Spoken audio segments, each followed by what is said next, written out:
Ouais, c'est normal. Attends, j'arrive plus à le laver. Et après? C'est bon, une fois que vous l'avez, c'est ok. Laissez-le s'enrouler autour de vos bras, il faut juste l'attraper. Une fois que vous le tenez, vous Ah pouvez. putain, ouais, mais je vois plus ce que je fais là. De temps en temps, on voit ça. Des serpents, achetés par des particuliers, se retrouvent dans la nature. Soit ils se sont échappés de leur terrarium, soit leur propriétaire les a peut-être relâchés. Quand on tombe nez à nez avec un reptile, il ne faut surtout pas le toucher. On ne le touche pas parce qu'on ne sait pas qu'est-ce que c'est, s'il est dangereux ou pas. Dans tous les cas, on laisse l'animal tranquille. On prend en photo, on voit essayer, pourquoi pas, de le parquer ou de le bloquer pour pas qu'il s'échappe, pour être sûr de pouvoir le capturer si vraiment il n'avait rien à faire ici. Le mieux est d'appeler une association qui peut l'identifier comme Zandoli à Rennes ou bien appeler les pompiers, car il existe des pompiers spécialisés dans le secours et la récupération d'animaux. Depuis janvier 2023, différents groupes de pompiers d'Ille-et-Vilaine viennent revoir les techniques pour manipuler les reptiles dans les locaux de l'association Zandoli. On leur propose une formation en continu, c'est-à-dire qu'on a des animaux, eux ils ont besoin, parce qu'ils n'ont pas forcément d'accès facilement à ces animaux-là, tout simplement pour continuer à s'exercer, à se faire la main, etc., pour revoir leur méthodologie et tout. C'est un partenariat, un partage, pour qu'eux expérimentent vraiment leur matériel et tout.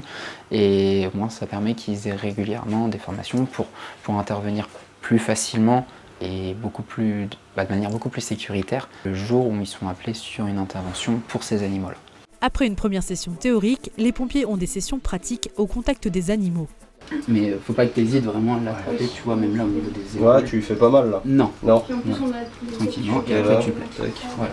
Tu vois, au contraire, il bougera moins. Durant la formation, les pompiers voient notamment l'utilisation de crochets et la mise en sac de transport ou bien dans une glacière. Donc on a regardé plusieurs méthodes, plusieurs pratiques sur des animaux qui sont plutôt faciles, dociles pour s'exercer. Et avant de passer au dernier à la fin, on est parti sur un bois qui est extrêmement stressé, avec un caractère sur la défensive, ce qui rend l'animal compliqué à les récupérer. Donc en plus on a mis une posture inférieure pour rendre un peu plus l'accès compliqué, pour augmenter la difficulté et voir comment il se dépatouillait là-dessus. Ce qui donne une bonne expérience et une situation réelle dans des conditions maîtrisées. Attends, j'arrive plus à le laver. Et après? C'est bon, une fois que vous l'avez, c'est ok. Laissez-le s'enrouler autour de vos bras, il faut juste l'attraper. Une fois que vous le tenez, vous pouvez. Ah putain, ouais, mais je vois plus ce que je fais là. Tenez côté la tête, parce que du coup. Tu l'as, vas-y, là c'est bon, tu peux lâcher la sangle. Je lâche la sangle. Voilà. Là maintenant qu'il est attrapé, vous êtes tranquille plus ou moins, il faut juste ouvrir la gueule. Tu fais comment? On va mettre le corps avant. Alors attendez, il faut que vous attrapiez la tête avec le sac. Ah putain, c'est vrai. Pour foutre le corps et l'animal. Attends, bah sinon, t'as pas de manche derrière lui.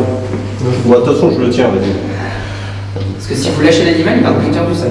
Quand un reptile est récupéré par les pompiers, l'Office français de la biodiversité le place dans des structures adaptées, mais le nombre de structures accueillant des reptiles est limité en France. Le refuge de Zandoli à Rennes peut accueillir ces reptiles. Une fois la mise en quarantaine passée, ils sont proposés à l'adoption.